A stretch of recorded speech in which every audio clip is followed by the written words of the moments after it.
Cosa fa il presidente della regione nel suo tempo libero, oltre che allenarsi per le corse alle quali spesso partecipa? Quanto tempo passa davanti alla TV? Quanto al computer e sui social? Cura lei direttamente i suoi rapporti con i followers, alla Salvini, oppure ha una squadra che se ne occupa al suo posto? No, le risposte le curo io, non guardo mai la TV, quindi notizia che io non so neanche cosa ci sia in TV, perché non l'accendo mai, non so neanche come, so cosa ci sia, perché proprio ormai per abitudine non guardo la TV, cioè io potrei vivere in un'abitazione senza televisore. E dall'altro credo molto in social media, passo ore, le ore canoniche magari che ti capita di essere libero, dai un'occhiata. Ad esempio è più facile acquisire informazioni all'ultima ora vedendo una pagina Facebook come la mia che è piena di followers, e quindi il sistema del network mi porta un sacco di informazioni, che magari a navigare su dei siti per cercare l'informazione. C'è stata una tromba d'aria, io sono sicuro che nella mia pagina ci sono già le foto, magari se vado nei siti ancora le foto non ci sono. Di tutti questi anni passati ad amministrare la cosa pubblica, qual è il più bel ricordo e la più grande soddisfazione che ricorda con piacere, e qual è la più cosciente delusione?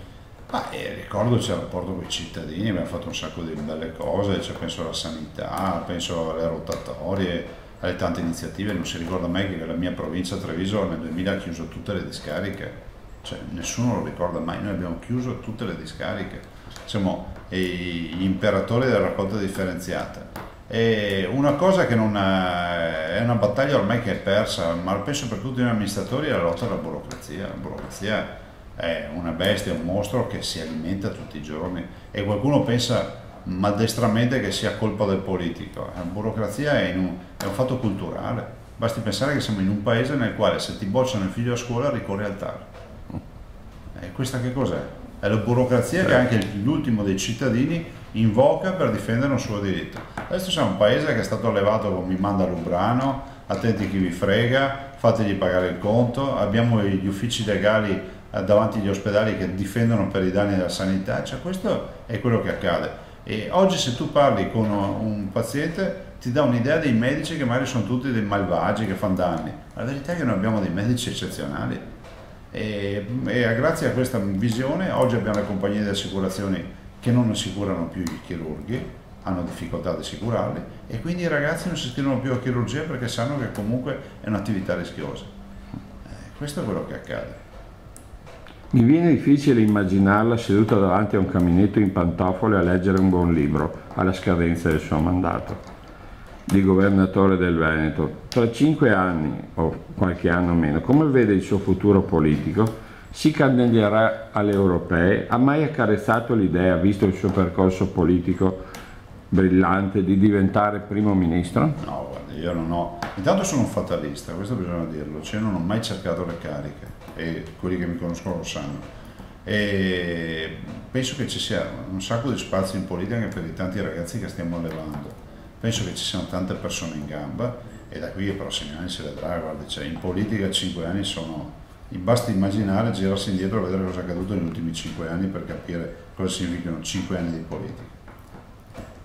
Ha un sogno che vorrebbe vedere realizzato prima della fine del suo mandato? Essere libero.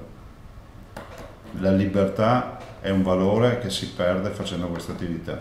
Cioè sembra strano, però quando hai una carica pubblica, soprattutto con la pressione mediatica di oggi, e la pressione dei social media, del fatto che tutti hanno un telefonino in tasca, ti filmano ovunque, eccetera, è una limitazione della libertà fortissima.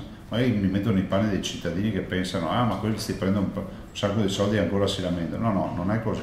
La libertà non ha valore, e chi ha la libertà, che può permettersi di fare una passeggiata senza che nessuno abbia modo di interferire nella sua passeggiata, non sa che grande valore è.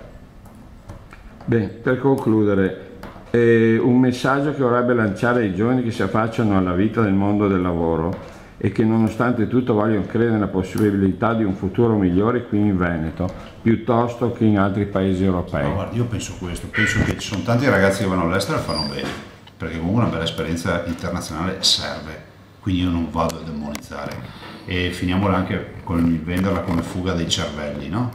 Poi ricordiamo che molti di questi cervelli che se ne vanno vanno a lavare i piatti, vanno a fare i camerieri, perché anche qui finiamo con le aziende metropolitane che vanno tutti all'estero e ne riempiono di soldi, perché non è così. Ve li posso presentare io i ragazzi che sono sfruttati all'estero come sarebbero sfruttati qui. Ultimo aspetto, quello dico sempre ai ragazzi, noi non possiamo avere una visione negativa. Io mi sono laureato in un anno, nel 1993, quando lo spread era a 600 punti. Nessuno però sapeva lo spread era a 600 punti, perché non c'era Facebook, non c'erano i social media, non c'era l'informazione di oggi. Però ai ragazzi dico, il Presidente della Regione che avremo fra 10 anni, modalmente oggi ha 20 anni, 18 anni, avremo un nuovo preside della facoltà, avremo un nuovo rettore dell'università, avremo i nuovi ingegneri che progetteranno le strade, avremo i nuovi medici, avremo i nuovi imprenditori, cioè il mondo non si ferma e sono tutti i ragazzi di oggi. Ovvio che 1 su 100 ce la fa, o 1 su 1000, ma è sempre stato così. Per concludere, infine mi dica qualcosa di sinistra. Sinistra piave, l'unica sinistra che tira.